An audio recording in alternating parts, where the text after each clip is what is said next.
Hello everyone, here's our video for this week. I just wanted to give you some notes through video this week. I would like you to have some paper out so you can write some things down. I'm going to be putting some text up on the video to make it easier for you to see and to know what to write down.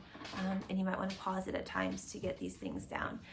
Be sure you are taking notes during this video though, because there is a review quiz that you will need to take on Edmodo that's going to cover what you learned in this video, and you may use your notes that you've taken during this video as you take that review quiz on Edmodo. All right, so remember we're in the Renaissance. Remember the Renaissance started around 1300, it goes to about 1600. That were very prominent during the Renaissance, and so I hope you took the time to look at their work and see the amazing work that they did.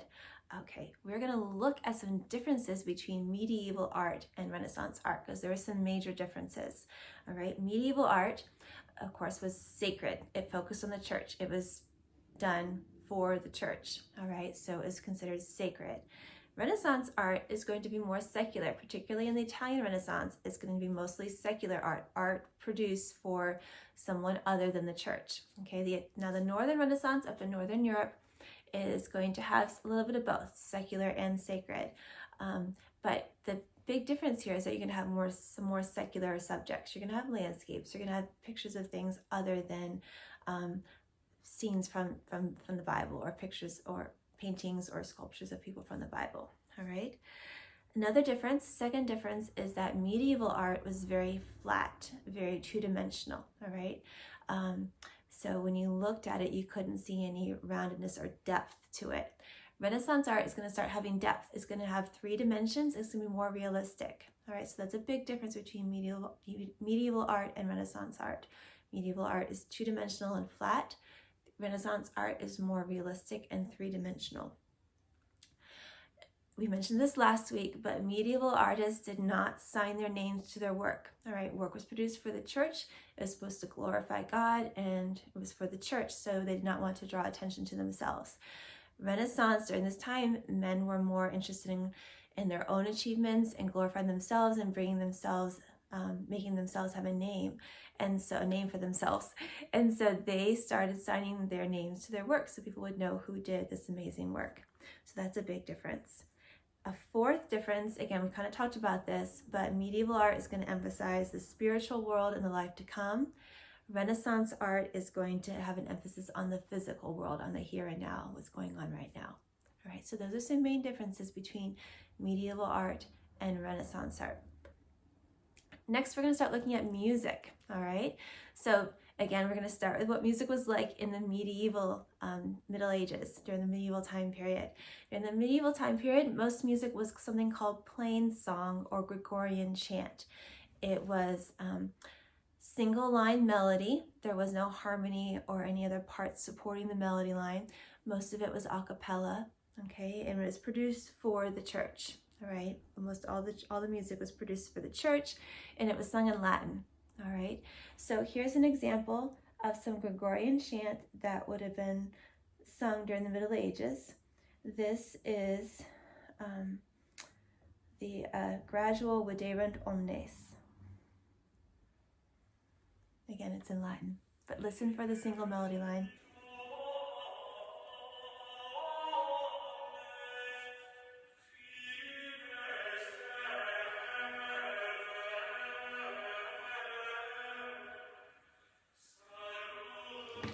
So you can hear it as men singing. It's one single melody line, it's in Latin, and it's a cappella. There's no instrumental accompaniment to it. So that would be all characteristics of medieval music. All right, now we're going to look at music produced during the Renaissance time. And again, as dealing with the themes like in art, a lot of Renaissance music is going to be more secular. There is still music produced for the church, a lot of music produced for the church, but there's also music produced for other people outside of the church. All right, the printing press is going to have a huge impact on music. People are going to have more access to music. More people are going to be learning how to play music, how to sing, things like that. Music is going to move into, again, not just the churches, but into the palaces and the nobles and into the homes of the middle class because of the more accessibility provided by the printing press.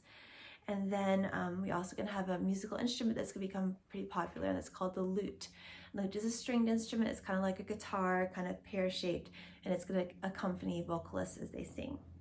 All right, we're going to look at two composers from the Renaissance. The first one is Josquin des Prez. I'm sure I'm saying that wrong, but Josquin des Prez, he lived from 1450 to 1521. He was a Flemish composer, which means he lived in the area that today we would know as Belgium. He composed sacred and secular, so he composed some music for the church and some music that was not for the church. He's best remembered for his masses, which would be music produced for church service, his hymns. Martin Luther was a big fan of his hymns, and motets. And he also wrote chansons, which are lyric poems that have been set to music. So he composed all of those. Here's an example of some music by Josquin des Prez. This is performed by the Hilliard Ensemble.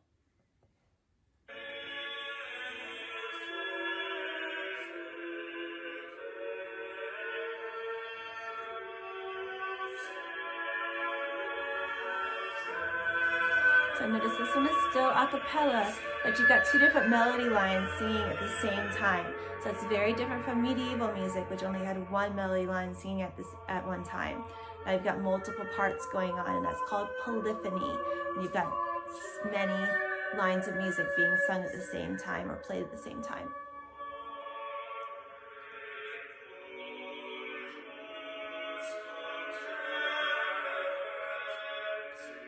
All right, another composer is Palestrina, and Palestrina is known as the Prince of Music.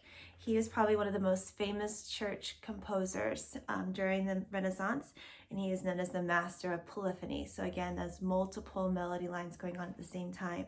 So here's an example of his Gloria, performed by a group at Oxford and conducted by Jeremy Summerly.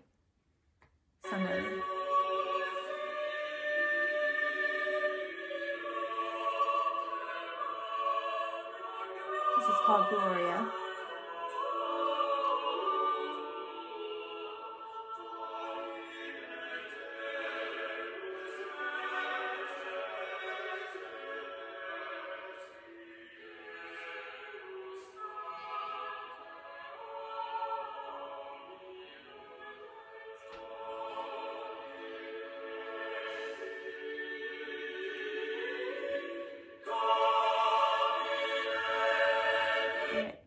So again, I hope you could hear the polyphony there, the multiple melody lines going on at the same time. All right, now we're going to look at some of the consequences of the Renaissance. What were some of the outcomes, the results of what was going on? We're looking at the Renaissance right now, but the Reformation is going to start to happen towards the end of the Renaissance. And some people see them as two very different, almost opposing ages. The Renaissance was a very secular age that focused on man and what man can do and what man could achieve. The Reformation is going to focus on God, on his salvation. Men are going to have confidence in him and look to the Bible as their sole authority. All right, so they look very different, but the Reformation really couldn't have happened or couldn't have been as successful as it was without a lot of things that happened in the Renaissance. So first we're going to look at some positive results of the Renaissance. So first, the Renaissance encouraged people to ask questions. It encouraged a spirit of inquiry. Second, there's going to be a revived interest in literature. People are going to start looking at ancient texts, whether it's by Plato or Aristotle, but they're also going to look at Old Testament and New Testament texts. Okay, so there's going to be a revived interest in actually learning Greek and Hebrew, so that people can actually study the scripture for themselves, and then they're going to be able to ask questions and find answers for themselves. Okay, again, going back to that spirit of inquiry and encouraging to ask questions. The printing press is going to be a huge result of the Renaissance. So that's going to help spread ideas quickly throughout Europe. Fourthly, there's going to be an increase of education for more people. The middle class is going to start having access to education, so more people can read, more people can study things for themselves. And then fifthly, the Renaissance is going to stress the individual, man's responsibility to God, and man's individual responsibility to his fellow man.